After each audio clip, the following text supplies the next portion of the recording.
Welcome to this course titled Strong Voice and Power Zone, as designed and produced by the Region 11 Service Center.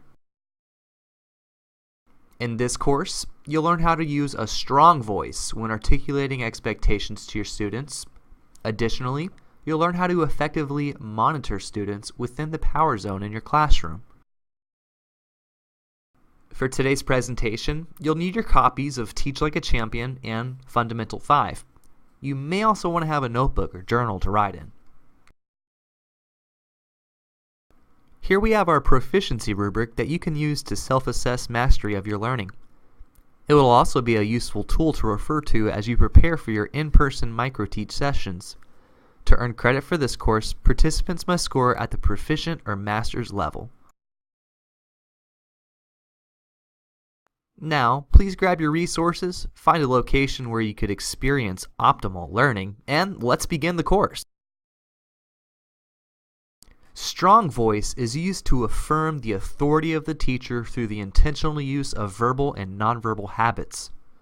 Most often, strong voice is used at moments when control or command of the classroom is needed.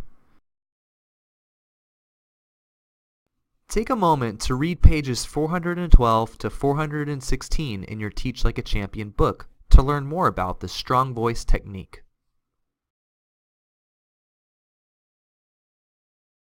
The first principle of the strong voice technique is formal register. Prior to delivering an important message, always consider these elements: eye contact, body position, gestures, facial expression, and rhythm of language. The use of formal registry reinforces the importance of the message being given. Additionally, use of formal registry garners the attention of the learner. The second principle of strong voice is square up and stand still. In addition to your words, your nonverbal gestures and actions speak volumes to your audience. Let's consider the use of this technique when you give directions in your classroom.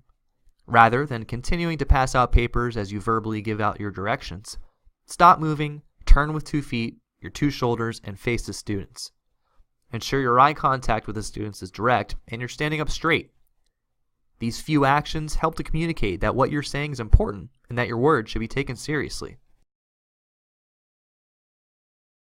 Now, it's your turn to practice.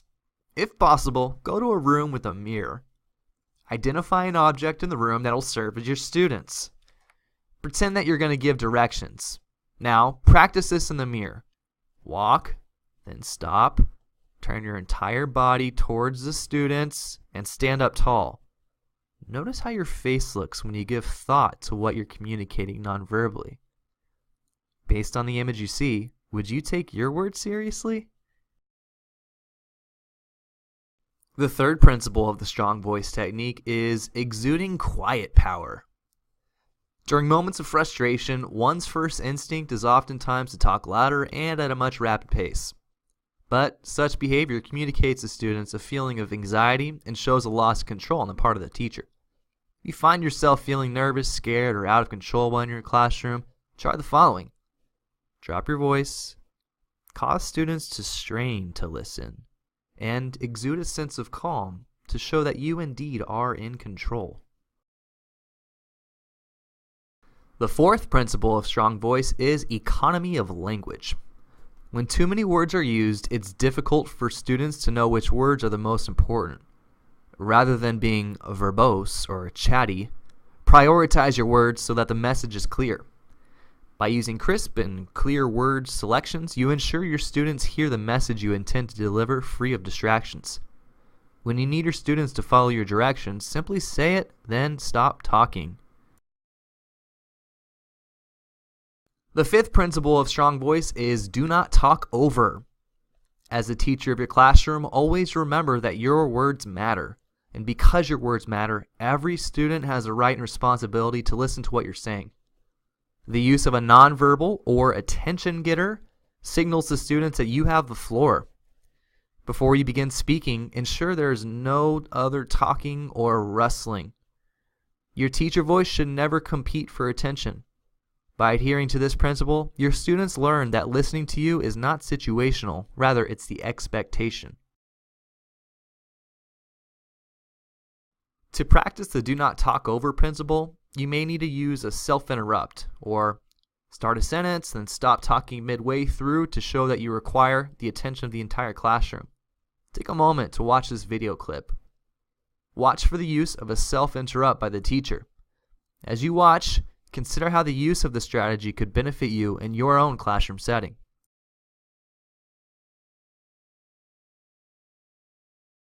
Oftentimes, when a topic of conversation is undesirable, a student will attempt to change topics. However, as a classroom teacher, it benefits you to not engage in other topics until the initial topic of conversation is resolved. This requires follow-through on your part, particularly when the topic relates to behavioral follow-through. Consider the following. Suppose you see Thomas throw his pencil across the room. "Dang it, Thomas." You say to Thomas, "Go pick up that pencil and return to your seat, please." Thomas begins to express his frustration with having to work with his assigned partner. But rather than engaging him by saying, "We all have to learn how to work with different people," instead reiterate the original request for him to pick up the pencil. You may even want to add the following to your response. "We do not throw anything in this room. I've asked you to pick up the pencil."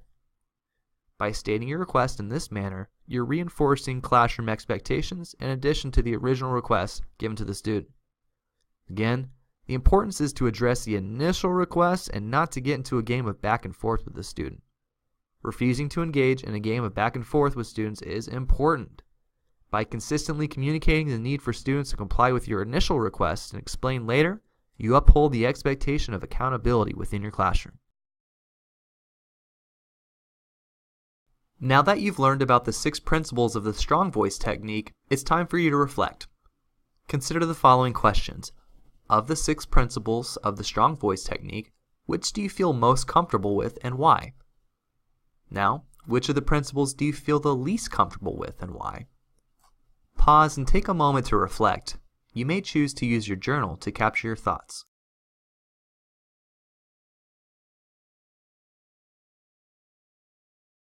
Congrats! You just completed part 1 of this course.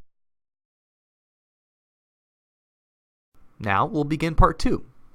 You'll no longer need your Teach Like a Champion book. However, you'll need your Fundamental 5 to refer to this portion of the course, as well as your journal or notebook. Please pause the video and read Chapter 4 of the Fundamental 5 book at this time.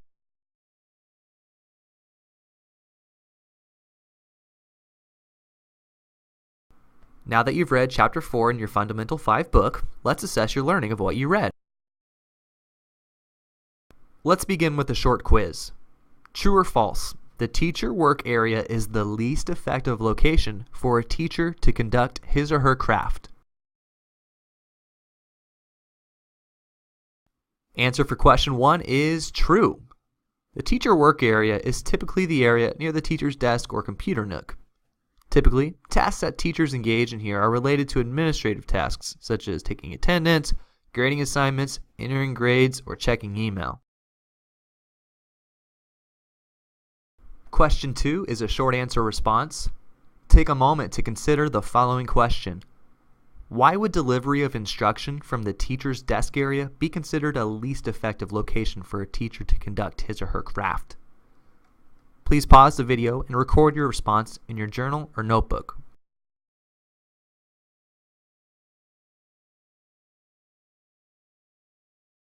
There are multiple responses to this question since it's based on your interpretation of the reading, but let's see how you did. You included any of the following in your response, you are on the right track. First, teachers cannot monitor students learning from afar. Second, the level of student engagement is likely to be low when the teacher's not in the effective power zone. Third, delivering instruction from the desk does not provide students with opportunities to experience differentiated learning. And fourth, off-task behaviors are more likely to occur if the teacher is seated far away. Let's continue with your assessment. Now for question 3. Choose the answer choice that correctly completes this sentence. Based on what you read from Chapter 4, the lecture position is ineffective because... Choice A, desks should not be in rows in a classroom. Choice B, students should be working in small groups at all times. Or choice C, the space between teacher and student may lessen student engagement and student learning.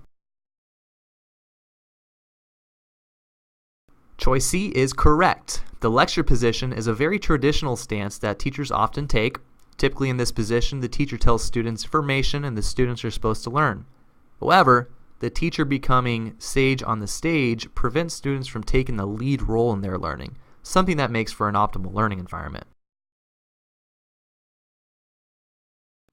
Question number 4. True or false? The power zone is the most effective position for a teacher to work in because on-task behaviors increase and discipline issues decrease.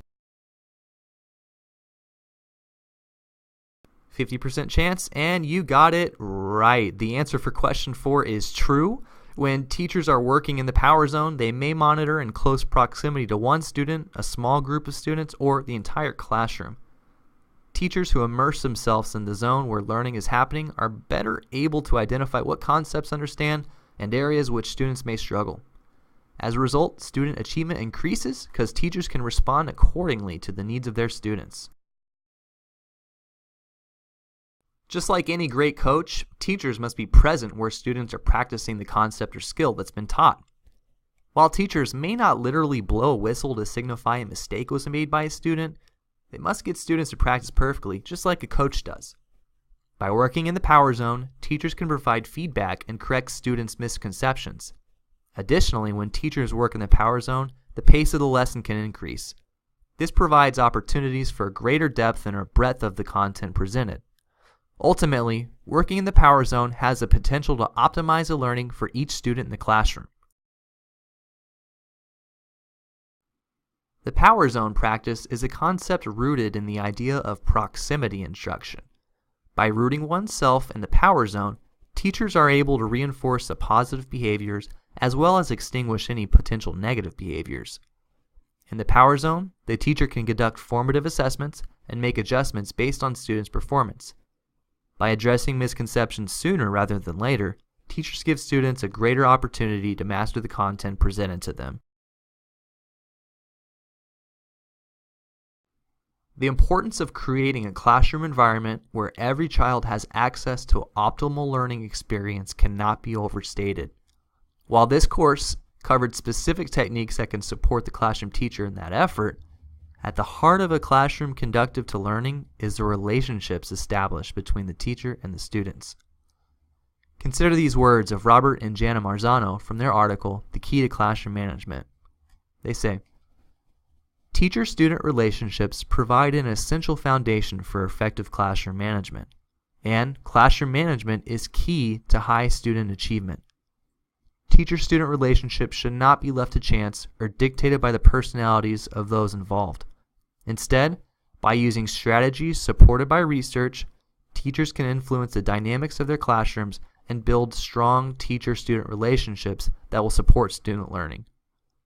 By creating environments where students feel safe, where students know there's predictability in expectations, routines, and procedures, remember that you're providing a lasting impact on the learners whom you serve. Congratulations! You have successfully completed the Strong Voice and Power Zone course. Remember, you should refer to this proficiency rubric to assist you with your in-person micro-teach lesson.